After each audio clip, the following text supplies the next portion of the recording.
অংশগ্রহণ করার জন্য আমাদের অনুষ্ঠান পরিচালনায় সহায়তা করার জন্য।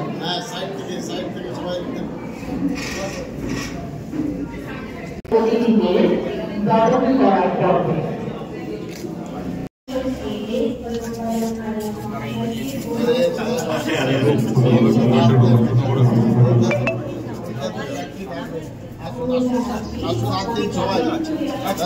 ওই বানিয়ে দিয়েছে।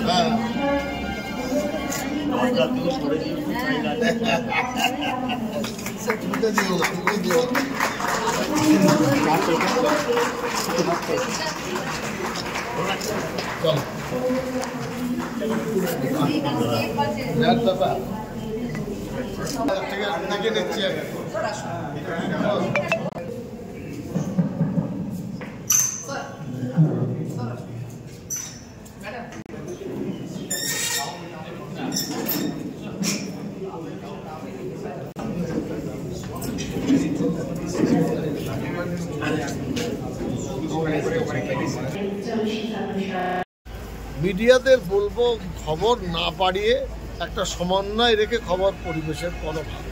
আমার আরেকটা সাজেশন হবে যে মানে উভয়ের সাথে উভয়ের জনগণের সাথে জনগণের একটা আলাপ আলোচনা হওয়া প্রয়োজন। এটা শুধু প্রশাসন লেভেল হবে। হাজার হাজার আমার কথা শুনুন, 2200 কিলোমিটার বাংলায় বর্ডার, 8টি জেলা, অতএব সব থেকে ক্ষতিগ্রস্ত হলে বাংলা হবে। অতএব সরকারিভাবে যা হচ্ছে হোক, সাহিত্যিকদের আদান প্রদান হোক, লেখকদের আদান প্রদান হোক, ডাক্তারদের আদান প্রদান হোক, আর পলিটিক্যালি বা এক দেশের সাথে আরেক দেশের। এবং আমি আপনাকে দায়িত্ব নিয়ে বলছি, আমার স্কলার, আমি ধর্মশাস্ত্র নিয়ে দারুল দেওবন্দে পড়েছি, 14,000 পাতা আমাকে পড়তে হয়েছে, উর্দু, ফার্সি, আরবি। কোনো ধর্মে বলে না ভিন্ন ধর্মের মানুষের প্রতি হিংসা। তারা প্রকৃত ধর্ম নিয়ে আছেন কেন আমার জানা নেই। একজন দুজন কেউ করলে ইসলাম ধর্মের উপর চাপিয়ে দেওয়াটা ভুল। আমরা ভারতবর্ষে তো আছি, কেউ ভুল করলে তো আমি বলবো না হিন্দু ভাইরা ভুল করেছে, এটা বলা যায়। কিন্তু বাংলাদেশের সংখ্যালঘুরা যারা ওখানে অত্যাচারিত হচ্ছে, তারা কিন্তু হাজারে হাজারে এখানে এই দেশে প্রবেশ। আমার জানা নেই, ভারত সরকারের দায়িত্ব। ভারত সরকার অফিসিয়ালি কথা বলতে পারে, সেটা ভারত সরকারের দায়িত্ব। ভারত সরকার যদি মনে করেন দরজাটা খুলে দেব, সেখানে কথা বলুন, সেখানে ভলেন্টিয়ার রাখুন, তাদের সমস্যাগুলো বুঝুন, সরকারকে বলুন যে তাদের ভিটেমাটি ছেড়ে আসবে কেন, আমরা তো কেউ চাইবো না। আর আরেকটা কথা, পৃথিবীতে কেউ বলতে পারে আমরা একাই থাকবো? এমন কোনো দেশ আছে যে একা থাকার দেশ?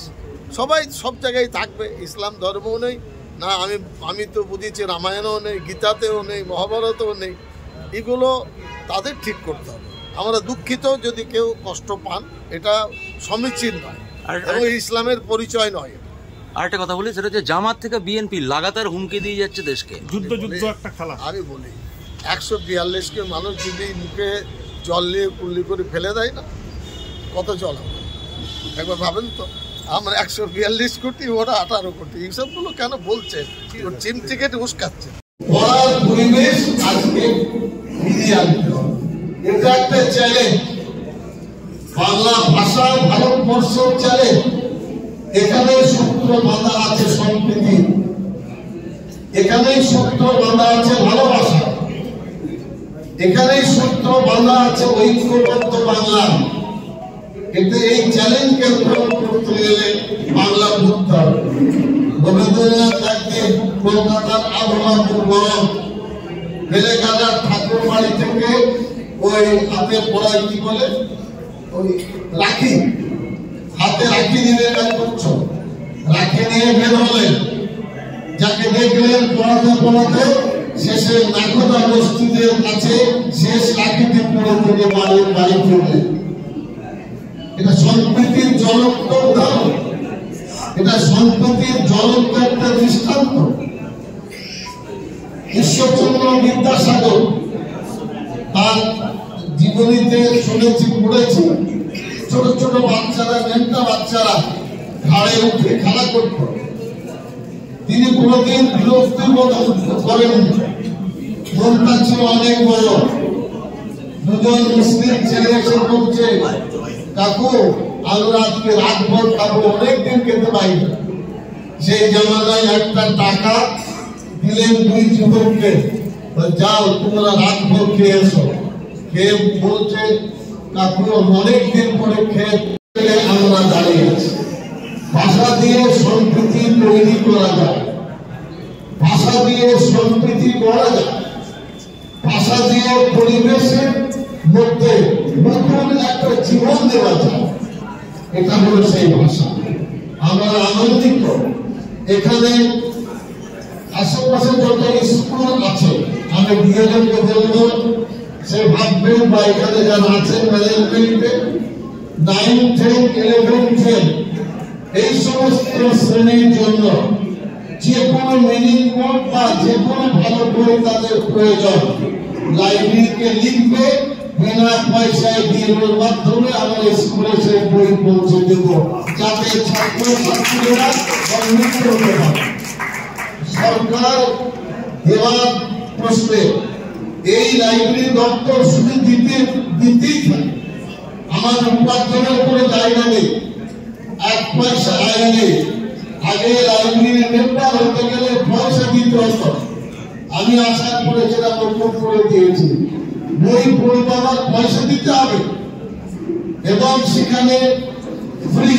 আমরা বাচ্চাদের জন্য, অপ্রাপ্ত বয়স্কের জন্য আলাদা একটা, আর 18 থেকে 60 পর্যন্ত আরেকটা, বৃদ্ধদের আরেকটা, এবং গ্লোবাল মেম্বারশিপ আমরা দিচ্ছি 5000।